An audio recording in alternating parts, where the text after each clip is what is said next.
Bonjour, l'émergence de l'Afrique est au cœur de très nombreuses discussions.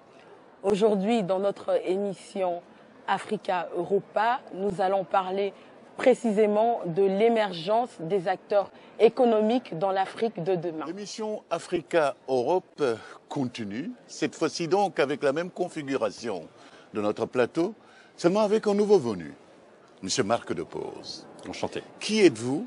Que faites-vous? Et quel est ce lien avec cette émission ou bien avec quelqu'un de ce plateau, s'il vous plaît?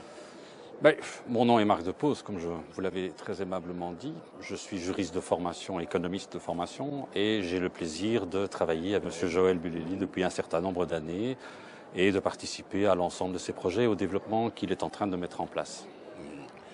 On parle beaucoup de cette structuration des entreprises de M. Joël Bulelli, Oui. de ce qu'on appelle le OneCoin. Est-ce que vous travaillez un peu dans ce sens de structuration? Et qu'est-ce que c'est que cette économie structurale que vous voulez mettre sur place? Si vous voulez, le OneCoin est simplement un outil. Il ne faut pas se tromper. Le OneCoin, c'est une monnaie cryptogramme, c'est une monnaie née dans l'Internet, dans un secteur donné et par rapport à un groupe donné. Mais je dirais que la virtualisation de l'économie et du OneCoin, elle est valable pour n'importe quelle monnaie. Votre monnaie à vous, que ce soit en euros, vous payerez dans la zone euro vis-à-vis de gens qui acceptent l'euro. Et depuis Bretton Woods et la rupture avec la parité à l'or, je dirais que toutes les monnaies sont devenues quasiment virtuelles.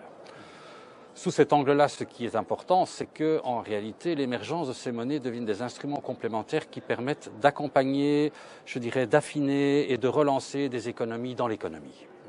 Elle n'a pas pour volonté de remplacer l'argent officiel, elle n'a pas pour volonté de commencer à mettre en place un système universel, c'est simplement un outil qui doit permettre, je dirais, de développer précisément une communauté donnée, de fonctionner petit à petit, de grandir petit à petit, et de permettre, je dirais, l'émergence d'une économie qui va faire ses pas petit à petit, qui va grimper, qui va grandir, qui va grossir. L'idée est de fluidifier, de fluctuer, de donner plus d'aisance, de donner plus de souplesse à un certain segment de l'économie. Justement, en tant que juriste, vous ne pensez pas que quand même, pour des économies aussi, on peut dire, faibles, entre guillemets, comme les économies africaines avec lesquelles vous travaillez beaucoup, Oui.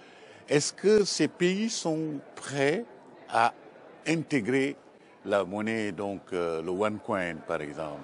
Je le pense. Et précisément parce que ces pays ont effectivement des économies qui ont parfois difficiles à faire leur place. Elles n'en restent pas moins, je dirais, partie prenante de l'économie mondiale. Ça veut dire qu'elles en subissent de plein fouet toutes les variations, toutes les tensions, qu'elles soient politiques, qu'elles soient économiques, qu'elles soient financières, et elles n'ont pas les moyens de se défendre. Et quand on parle d'économie à ce niveau-là, on parle évidemment bien souvent d'économie étatique et le retour à l'individu, le retour à la personne qui va acheter son pain le matin, qui peut acheter une voiture, je dirais qu'on est bien loin de l'économie mondiale. Et dans cette économie de tous les jours, au contraire, je pense que le OneCoin ou n'importe quelle autre monnaie, entendons-nous bien, le OneCoin a des spécificités sur lesquelles on reviendra peut-être, mais il mériterait une émission à lui tout seul, tellement il est quand même complet. Mais en réalité, la monnaie virtuelle a, je dirais, ces caractéristiques de pouvoir être à la mesure d'entités plus étroites. D'ailleurs, en Europe, vous avez vu l'émergence d'un tas de monnaies qui ont pour volonté d'être régionales, d'être locales, parfois d'être liées à un quartier. Qu'est-ce qu'elles traduisent fondamentalement? Elles traduisent simplement la nécessité de pouvoir, dans un système d'échange qui se veut ne pas être purement financier, être un outil de définition, un outil, une unité. Si moi, je donne des cours de droit à quelqu'un qui lui-même est plombier, je donne des cours à son fils, je donne X heures de cours. Son plombier, à son tour, viendra chez moi pour réparer ma fuite. Comment va-t-on évaluer? On est dans du troc, mais précisément, c'est ce qui a amené l'existence de la monnaie, c'est que le troc est compliqué à gérer. Et donc l'existence d'une monnaie virtuelle, il y a eu des marguerites, mais je dirais que l'imagination est au pouvoir sous cet angle-là. Chaque fois qu'on a créé des monnaies virtuelles, c'était pour la nécessité de pouvoir arriver à quantifier ces échanges informels. Et précisément dans des pays comme les pays africains, du moins dans certains d'entre eux, on est au troc, on est dans l'échange de services. Et la renaissance va passer d'abord par le renforcement de toute cette base économique locale. Et le OneCoin vient précisément apporter cet outil d'évaluation. C'est la raison pour laquelle vous travaillez, Joël, avec M. Marc Depose? Parce que de toutes vos entreprises que vous avez, est-ce qu'elles sont vraiment prêtes à intégrer ce système? Déjà, pour répondre, avec Marc Depose, c'est pas compliqué de travailler. Donc, on travaille ensemble depuis de nombreuses années. Donc, on a, j'ai envie de dire, développé une complicité. Donc, il n'y a pas de souci de ce point de vue-là. Mais ici, au niveau du projet du OneCount, c'est vrai que M. Marc Depose s'est attelé justement à rencontrer un peu plus la communauté OneCount, parce que nous avons pensé qu'à l'heure actuelle, cette communauté qui est composée d'à peu près 3 millions d'individus pourrait être intéressante pour soutenir l'économie au niveau du Congo. Et on donne la possibilité à cette communauté aujourd'hui de pouvoir, comment dire, cet argent qui est numérique, on leur permet d'acheter des maisons à l'heure actuelle au niveau du territoire congolais. Donc oui, je pense que cette économie a tout à fait, ce OneCount a tout à fait sa place au niveau du Congo, et l'une de mes entreprises, Leader Construct, justement soutient ce projet.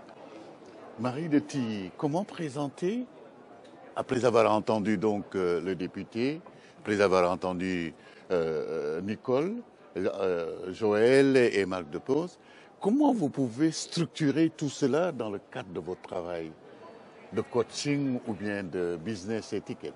Eh bien, moi, ce que je résumerais avec une valeur qui m'est très chère, c'est le partage.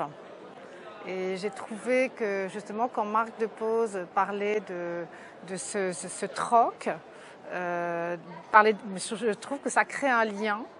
Et c'est ça qui, à mon avis, est le plus important, c'est de créer du lien, créer et partager. Et je dirais que je pense que le nouveau luxe, c'est de savoir partager. Justement. Merci beaucoup, honorable, d'être venu donc nous rejoindre ici. Un dernier mot peut-être pour ce que vous avez entendu? J'ai entendu des choses très intéressantes, notamment votre exposé sur la monnaie virtuelle. Je crois qu'elle a l'avantage de permettre le développement des activités, même sur toile de fond de crise de liquidité. Elle rend l'économie informelle plus résistante à une crise due à la financiarisation de l'économie. Donc je crois qu'il y aura pas seulement des régimes uniques en matière monétaire, mais une monnaie officielle et une monnaie parallèle. Il faut les deux. Comme l'économie officielle est quand même séparée de l'économie informelle, je crois que ça va dans le droit sens. Et ça, c'est l'inventivité des Africains qui m'impressionne. Je crois que les Africains ont des moyens, ils ont des idées, et c'est à nous d'accompagner ce développement. Merci beaucoup. C'est sur ces notes d'optimisme du député Goerings que nous allons donc nous quitter aujourd'hui, en remerciant tout d'abord M. Joël Boulouy, jeune entrepreneur donc qui a des dents longues et qui veut aller loin. En remerciant donc la comtesse Marie de Tilly, qui donc avec son concept de business étiquette est en train de faire ce qu'on appelle le link entre l'Afrique, l'Europe et puis des visions futures.